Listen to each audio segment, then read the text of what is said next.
Today we have a 2015 Dodge 1500 car stereo in the shop because the radio turns on. After several minutes it shuts off, and we're going to see what the problem is with this.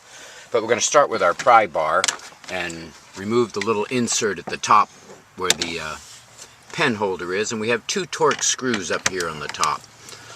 One on the left that secures the front dash panel, and one on the right here. We're going to remove both these screws. See our website for other removal guides for car stereo amplifiers, speakers, and so on.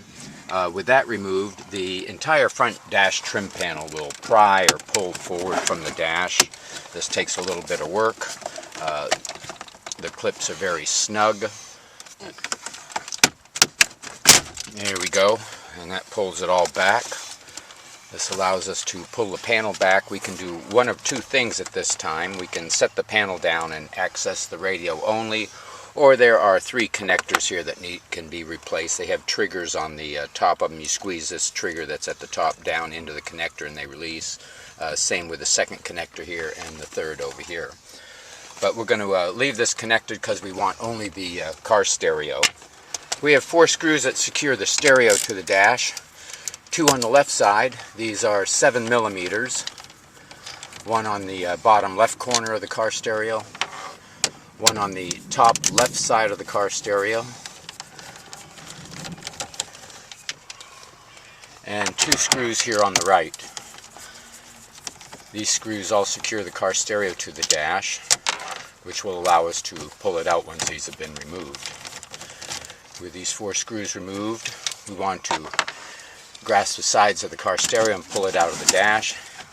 It is a little bit of a pinch fit, and we will have several connectors here on the back. We're going to start with the antenna on the right. Has a trigger on the top that you push down and wiggle the connector loose. There we go. Sometimes getting these triggers can be a little bit difficult. Again, all these triggers are on the tops of the connectors. This is a little bit newer than what we commonly see here for the main power connector. Looks like there's a little trigger that the arm pops up and releases the connector. This connector again has a little trigger on the side that we want to release. Lift the side up. This pushes the connector out. The other three connectors, starting with the first here, had its trigger on top where you push this trigger down and it releases the lock. The second had a similar trigger to the top of it that you push down and release as well. And the third had a larger trigger at the top to release. I hope this is how you remove the stereo from a Dodge 1500. I hope this video has been helpful. Please subscribe, and thank you for watching.